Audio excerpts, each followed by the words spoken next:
ይህ ከታሪክ ማህደር የዩቱብ ቻናላችን ነው።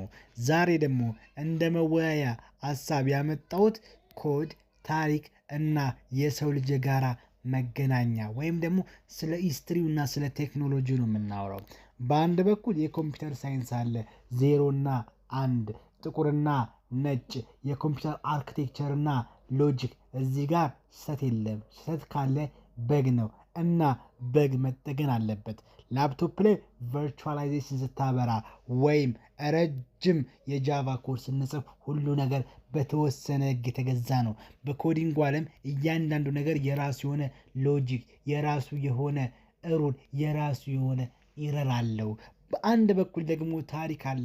ጥንታዊ የሆኑ የአልኬቡላን እሴቶች፣ የቃላት መነሻዎችና የሰው ልጅ ስልጣኔ ጉዞ ታሪክ ስትመለከት ግን ነገሮች ከዜሮና ከአንድ በላይ ናቸው። እዚህ ጋር ሎጂክ ብቻ አይሰራም። የሰው ልጅ ስሜት፣ ስህተቶች፣ ድልና ውድቀት አለ። እንደ ኮድ በግ ተብሎ አይታለፍም።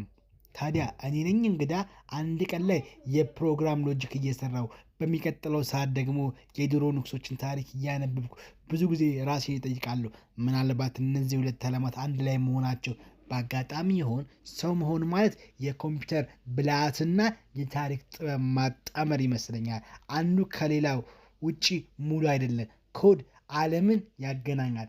ታሪክ ደግሞ ዓለም ማን እንደሆነች ያስታውሰናል። እናንተስ ከቴክኖሎጂው ዓለም ወይስ ከታሪክ ዓለም ውስጥ የትኛው ይበልጥ ይቀርባችኋል?